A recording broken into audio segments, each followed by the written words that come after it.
IPL 2025లో మరో block buster మ్యాచ్కి రంగం సిద్ధమైంది. ఈరోజు వాంఖడే స్టేడియం వేదికగా ముంబై ఇండియన్స్ మరియు చెన్నై సూపర్ కింగ్స్ జట్లు తలపడబోతున్నాయి. రెండు జట్ల మధ్య మ్యాచ్ అంటే హైప్ అనేది చాలా ఎక్కువగా ఉంటుంది. బట్ ఈ మ్యాచ్ చూసుకుంటే మాత్రం అంత ఎక్కువ హైప్ లేదు. ఎందుకంటే ప్రజెంట్ ఈ రెండు జట్లు ఈ సీజన్లో అంత మంచిగా పెర్ఫామ్ చేయట్లేదు. మోస్ట్ ఇంపార్టెంట్లీ ప్రజెంట్ పాయింట్స్ టేబుల్లో బాటమ్ సైడ్ ఉన్నారు. సో ముంబై టీం 7 మ్యాచ్లో 3 గెలిచి 6 పాయింట్లతో 7వ స్థానంలో ఉన్నారు. వేరే సిఎస్కే టీం చూసుకుంటే లాస్ట్ ప్లేస్లో ఉన్నారు. 7 మ్యాచ్లో 2 మాత్రమే గెలిచారు. సో దీంతో మ్యాచ్ అయితే మోస్ట్లీ రెండు జట్లకు ఒక do or die kind of match. Especially మ్యాచ్లో సిఎస్కే టీంకి అయితే విజయం అనేది చాలా ఇంపార్టెంట్. ఎందుకంటే ఈ మ్యాచ్లో ఓడిపోతే ఆ తర్వాత ఇంకా వాళ్ళు ప్లే ఆఫ్స్కి వెళ్ళడం చాలా కష్టం. నెక్స్ట్ మిగిలిన 2 మ్యాచ్లు కూడా గెలవాలి. అలాగే ముంబై టీం చూసుకున్న వాళ్ళు కూడా ఈ ప్లే ఆఫ్ రేస్లో బలంగా ఉండాలంటే ఈ మ్యాచ్లో ఖచ్చితంగా గెలిచి తీరాలి. సో దీంతో ఈ మ్యాచ్లో రెండు జట్ల మధ్య పోటీ అయితే గట్టిగానే ఉండబోతుంది. ఎస్పెషల్లీ ఈ గేమ్లోకి రెండు జట్లు కూడా తమ ప్రీవియస్ మ్యాచెస్లో గెలిచొస్తున్నారు. సిఎస్కే టీం లక్నో ఓడించి వస్తుంటే ముంబై టీం ఎస్ఆర్హెచ్ మీద గెలిచొస్తున్నారు. దీంతో 2 టీమ్స్ దగ్గర అయితే విన్నింగ్ మూమెంటం ఉంది. అట్ ది సేమ్ టైం రెండు జట్ల మధ్య హెడ్ స్టాట్స్ చూసుకున్నా నెక్ టు నెక్గానే ఉన్నాయి. మొత్తం 38 మ్యాచ్లో తలపడితే ఎంఐ టీం 20 మ్యాచ్లో గెలిచారు. వేరే సిఎస్కే టీం 18 మ్యాచ్లో గెలిచారు. బట్ లాస్ట్ 5 మ్యాచెస్లో చూసుకుంటే మాత్రం సిఎస్కే వాళ్ళు ఎక్కువ డామినేషన్. వాళ్ళు 4 మ్యాచ్లో గెలిచారు. ముంబై టీం 1 మ్యాచ్లోనే గెలిచారు. ఇన్ఫాక్ట్ చివరిగా ఈ రెండు జట్ల మధ్య జరిగిన 4 మ్యాచ్లు కూడా సిఎస్కే టీమే గెలిచింది. సో రీసెంట్గా అయితే ఎంఐ టీంకి అగెనిస్ట్గా సిఎస్కే రికార్డ్ చాలా బాగుంది. ఈవెన్ ఏడాది ఫస్ట్ మ్యాచ్లో కూడా చూసాం సిఎస్కే టీం ముంబై టీంని బీట్ చేసింది. బట్ ఎనివే ప్రీవియస్ 4 అకేషన్స్తో కంపేర్ చేసుకుంటే ఈ మ్యాచ్లో ముంబై టీం చాలా బలంగా కనిపిస్తుంది. మెయిన్ వాళ్ళ స్టార్ ప్లేయర్స్ అందరూ ఒక్కొక్కరిగా టచ్లోకి వచ్చారు. సో ఫస్ట్ 2 మ్యాచ్లకి అయితే Mumbai team back to back విజయాలతో చాలా మంచి ఫామ్తో వస్తున్నారు. At the same time home ground కాబట్టి అడ్వాంటేజ్ కూడా ఉంటుంది. But last time CSK team ఇదే గ్రౌండ్లో ఎంఐ టీంను 20 పరుగుల తేడాతో ఓడించారు. దీంతో వాళ్ళు కూడా చాలా కాన్ఫిడెంట్గా ఉంటారు. సో మరి ఈ మ్యాచ్ మీద ఒకప్పుడు ఉన్నంత బీభత్సమైన అయిపోలేకపోయినప్పటికీ ఆ కాంపిటీషన్ మాత్రం అలానే ఉండబోతుంది. రెండు టీమ్స్ విజయం కోసం హోరాహోరీగా తలపడబోతున్నాయి. ఇక ఈ మ్యాచ్ ఆడబోయే వాంఖడే స్టేడియం యొక్క పిచ్ రిపోర్ట్ చూసుకుంటే లాస్ట్ మ్యాచ్లో ఒక డిఫరెంట్ వికెట్ ఇచ్చారు. అంటే ఇక్కడ న్యాచురల్గా ఉండే ఒక బ్యాటింగ్ ఫ్రెండ్లీ వికెట్ని కాకుండా స్లో వికెట్ని ఇచ్చారు. అండ్ దీనికి ఆబ్వియస్ రీజన్ ఎస్ఆర్హెచ్ పవర్ హిట్టర్స్ని కౌంటర్ చేయడానికి. కానీ ఈ మ్యాచ్లో చూసుకుంటే మాత్రం అలాంటి పిచ్ అవ్వడానికి చాలా తక్కువ అవకాశాలు ఉంటాయి. ఎందుకంటే స్లో వికెట్ ఇస్తే సిఎస్కే స్పిన్నర్స్ రివర్స్లో ఎంఐని కౌంటర్ చేస్తారు. At the same time present CSK batting కూడా అంత ఎక్స్ప్లోజివ్గా లేదు. ఇలాంటి స్లో పిచ్చెస్ మీద అయితే వాళ్ళు జాగ్రత్తగా ఆడేస్తారు. సో ఖచ్చితంగా ముంబై టీం అయితే ఈ మ్యాచ్ కోసం ఒక మంచి రెడ్ సాల్ వికెట్ని తయారు చేయించుకుంటారు. అండ్ దాని ఆబ్వియస్లీ వాళ్ళ దగ్గర స్ట్రాంగ్ పేసర్స్ ఉన్నారు కాబట్టి కొత్త బాల్తో డామినేట్ చేయాలని చూస్తారు. అలాగే బ్యాట్స్మెన్ విధ్వంసం చేయాలని చూస్తారు తర్వాత. సో మోస్ట్ లైక్లీ మనమైతే ఈ మ్యాచ్లో వాంఖడేలో ఎప్పుడు ఉండే ఒక టిపికల్ బ్యాటింగ్ ఫ్రెండ్లీ వికెట్ని చూడొచ్చు. ఇక ఈ గ్రౌండ్ యొక్క స్టాట్స్ విషయానికి వస్తే ఇప్పటివరకు మొత్తం 119 ఐపీఎల్ మ్యాచెస్ జరిగాయి. అండ్ 119 మ్యాచ్లో ఫస్ట్ బ్యాటింగ్ చేసిన టీం 55 మ్యాచ్లో గెలిస్తే చేసింగ్ చేసిన టీమ్స్ 64 మ్యాచ్లో గెలిచాయి. అలాగే ఈ గ్రౌండ్లో ఫస్ట్ ఇన్నింగ్స్ యావరేజ్ స్కోర్ చూసుకుంటే 170 రన్స్గా ఉంది. సో క్లియర్లీ గ్రౌండ్లో చేసిన టీమ్స్కి చాలా అడ్వాంటేజ్ కనిపిస్తుంది. ఇన్ఫాక్ట్ ఈ ఆట జరిగిన 3 మ్యాచ్లో చూసాం 2 సార్లు చేసింగ్ చేసిన టీమ్సే గెలిచాయి. సో ముంబై వాంఖడే స్టేడియంలో అయితే డ్యూ ఫ్యాక్టర్ ఎక్కువగా ఉంటుంది.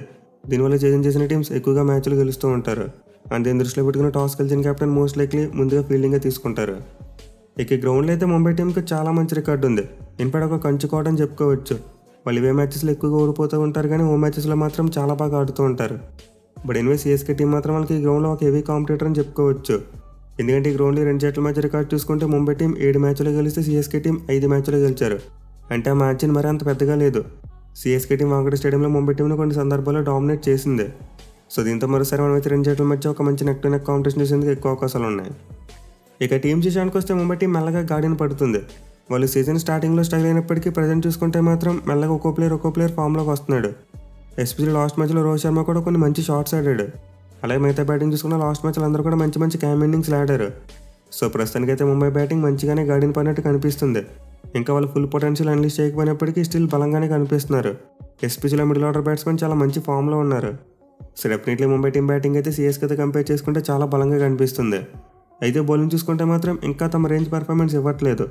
ఈవెన్ లాస్ట్ మ్యాచ్లో కూడా చూసాం ఎస్ఆర్హెచ్ మీద గెలిచినప్పటికీ పవర్ ప్లేలో వికెట్ తీయలేకపోయారు.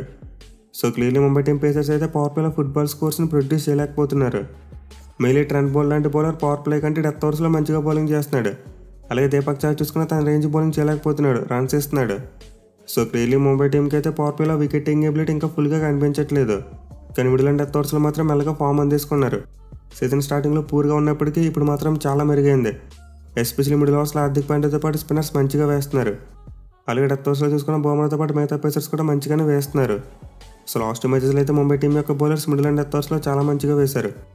ఇక టీంలో మార్పుల విషయానికి వస్తే ముంబై టీం ఈ మ్యాచ్ కోసం ఒక మార్పు అయితే చేయొచ్చు. ఎందుకంటే లాస్ట్ మ్యాచ్లో వాళ్ళ స్పిన్నర్ కరణ్ శర్మ ఇంజరీ అయ్యాడు. అండ్ అతనికైతే ఇంకా స్టిచెస్ ఉన్నాయంట. దీంతో మోస్ట్ లైక్లీ మ్యాచ్ ఆడ్డు. సో మ్యాచ్ కోసం అయితే ముంబై టీం డెఫినెట్గా ఒక మార్పు చేస్తుంది. మేబీ కరణ్ శర్మ ప్లేస్లో విఘ్నేష్ పుత్రని అయితే ప్లేయింగ్ లెవెన్లోకి తీసుకొచ్చి ఆడించవచ్చు. ఇక సిఎస్కే టీం విషయానికి వస్తే చాలామంది అడిగే ప్రశ్న డివాల్ బ్రేవిస్ గురించి. సో అతనైతే అఫీషియల్గా సిఎస్కే టీంలో చేరిపోయాడు. కానీ సిఎస్కే టీంకు ఫారెన్ ప్లేయర్స్ ఇంజరీ అవ్వలేదు కదా, మరి ఫారెన్ ప్లేయర్ ఎందుకు వచ్చాడని చెప్పి మీరు అడగొచ్చు. వాళ్ళు బ్రేవిస్ను ఒక ఇండియన్ ప్లేయర్కి రీప్లేస్మెంట్గా తీసుకొచ్చారు. సో దీంతో విషయంలో అయితే కొంతమంది కన్ఫ్యూజ్ అవుతున్నారు. కానీ నిజానికి సిఎస్కే టీంకు ఒక ఫారెన్ స్లాట్ ఖాళీగా ఉంది. అంటే వాళ్ళు ఆప్షన్ ద్వారా 7 మంది ఫారెన్ ప్లేయర్స్ని మాత్రమే ఫిల్ చేసుకున్నారు. ఒక ఫారెన్ స్పాట్ ఎంటీగా ఉండిపోయింది. దీంతో వాళ్ళు ఇప్పుడు ఆ స్పాట్లో డివాల్ బ్రేవిస్ని తీసుకొచ్చారు. బట్ అతనికైతే మోస్ట్ లైక్లీ ఇప్పుడు ప్లేయింగ్ లెవెన్లో చోటైతే దక్కదు. ఎందుకంటే సిఎస్కే టీంకి ఫారెన్ ప్లేయర్స్ ఆల్రెడీ ఫుల్గా ఫిల్ అయిపోయి ఉన్నారు. పైగా సిఎస్కే టీం తమ లాస్ట్ మ్యాచ్లో జరిగాయి కాబట్టి ప్లేయింగ్ లెవెన్లో ఎలాంటి మార్పులు చేయకపోవచ్చు కూడా. సో లాస్ట్ మ్యాచ్లో వాళ్ళైతే షేక్ రషీద్ లాంటి ప్లేయర్కి ఆపర్చునిటీ ఇచ్చారు. అంటే అతను బాగా పెర్ఫామ్ చేశాడు. అలాగే రచిన్ రవీంద్ర కూడా చాలా మంచిగా పెర్ఫామ్ చేశాడు. ఇన్ఫాక్ట్ ఈ మ్యాచ్లో అతను కీ ప్లేయర్గా మారేందుకు అవకాశాలు ఉంటాయి. బట్ ఎన్నో మిడిల్ ఆర్డర్లో చూసుకుంటే మాత్రం ఇంకా ప్రాబ్లమ్స్ కనిపిస్తున్నాయి. లాస్ట్ మ్యాచ్లో దుబే మరియు ధోని మధ్య పార్ట్నర్షిప్ వచ్చింది కాబట్టి గెలిచారు, కానీ లేకపోతే ఆ మ్యాచ్ కూడా ఓడిపోయి ఉండేవారు. సో క్లియర్లీ ఇంకా సిఎస్కే టీంకి అయితే త్రిపాఠి, విజయ్ శంకర్ మరియు జడేజా ముగ్గురు కూడా అనుకున్న స్థాయిలో రాణించలేకపోతున్నారు. మళ్ళీ రాహుల్ త్రిపాఠి నుండి ఒక పెద్ద ఇన్నింగ్స్ బాకీ పడి ఉంది. సో ఈ మ్యాచ్లో అయితే సిఎస్కే బ్యాటర్స్ కంబ్యాక్ చేయాలి. ఇన్ఫాక్ట్ వీళ్ళైతే సిఎస్కే టీం బ్యాటింగ్ విషయంలో ఒక మార్పు చేయొచ్చు. అదేంటంటే విజయ్ శంకర్ని పక్కన పెట్టి వ్యాన్స్ బడి లాంటి ఒక యంగ్స్టర్కి అవకాశం ఇస్తే బాగుంటుంది. మళ్ళీ లాస్ట్ మ్యాచ్లో చూసాం షేక్ రషీద్ని తీసుకొచ్చారంటే అతను బాగా ఆడాడు. దీంతో వ్యాన్స్ బడికి కూడా అవకాశం ఇస్తే అతను కూడా మేబీ పెర్ఫామ్ చేసే ఛాన్స్ ఉంటుంది. అయితే బౌలింగ్ విషయానికి వస్తే మాత్రం ఎలాంటి మార్పులు చేయకపోవచ్చు. ఎందుకంటే లాస్ట్ మ్యాచ్లో వాళ్ళు బౌలర్స్ అద్భుతంగా రాణించారు. సో వాళ్ళు తీసుకొచ్చిన యంగ్స్టర్ రన్సుల్ కాంబోజ్ మంచిగానే వేస్తున్నాడు. అండ్ ఖలీల్ అహ్మద్ మరియు నూర్ అహ్మద్ వీళ్ళిద్దరు కూడా చాలా మంచి ఫామ్లో ఉన్నారు. మళ్ళీ లాస్ట్ మ్యాచ్లో బ్రిలియంట్ స్పెల్స్ వేశారు. అలాగే 10 రన్ చూసుకుని ఓవర్ టర్న్ చూసుకున్న సపోర్ట్ అయితే ఇస్తున్నారు. సో మోస్ట్లీ సిఎస్కే టీంకి అయితే బౌలింగ్ విషయంలో మరీ అంత వరస్ట్ సిచ్యువేషన్ లేదు. కేవలం బ్యాటింగ్ విషయంలోనే వాళ్ళు ఎక్కువగా తడబడుతున్నారు. దీనివల్ల మేము మ్యాచ్ కోసం ఏమైనా మార్పు చేస్తే బ్యాటింగ్లోనే చేయాలి, కానీ బౌలింగ్లో ఏ మార్పు చేయకపోవచ్చు. ఇక ఈ మ్యాచ్లో ప్లేయర్ బ్యాటిల్స్ విషయానికి వస్తే పవర్ ప్లేలో క్రూషియల్ బ్యాటిల్స్ ఉండబోతున్నాయి. మళ్ళీ రచిన్ రవీంద్ర గురించి ముందే చెప్పుకున్నాం. అతనికి బౌల్డ్కి అగెన్స్ట్గా చాలా మంచి రికార్డు ఉంది. 3 ఇన్నింగ్స్లో 25 బాల్స్ ఆడి 43 రన్స్ కొట్టాడు. అండ్ ఆల్సో అవుట్ కూడా కాలేదు. ఈవెన్ దీపక్ చార్ బౌలింగ్లో కూడా అవుట్ కాలేదు. సో ఈ మ్యాచ్లో ముంబై న్యూ బాల్ బౌలర్స్ రవీంద్రను ఎలా కట్టడి చేస్తారనేది చాలా ఇంట్రెస్టింగ్ ఉండబోతుంది. అలాగే అదర్ సైడ్ పవర్ ప్లే చూసుకుంటే రోహిత్ శర్మ వర్సెస్ ఖలీల్ అహ్మద్ మరోసారి బ్యాటిల్ చూడొచ్చు. మళ్ళీ ప్రీవియస్గా ఖలీల్ అహ్మద్ చెన్నైలో రోహిత్ శర్మను అవుట్ చేశాడు. అలాగే ఓవరాల్గా చూసుకున్న 7 ఇన్నింగ్స్లో 3 టైమ్స్ అవుట్ చేశాడు. దీంతో మరోసారి లెఫ్ట్ ఆర్మ్ సీమర్ రోహిత్కి ఒక థ్రెట్గా మారేందుకు అవకాశం ఉంటుంది. ఇక మిడిల్ ఓవర్స్లో చూసుకుంటే సూర్యకుమార్ యాదవ్ వర్సెస్ నూర్ అహ్మద్ ఇది కూడా చాలా crucial battle. In fact last time Mumbai టీంని దెబ్బ కొట్టింది నూర్ అహ్మద్ 4 వికెట్లు తీశాడు.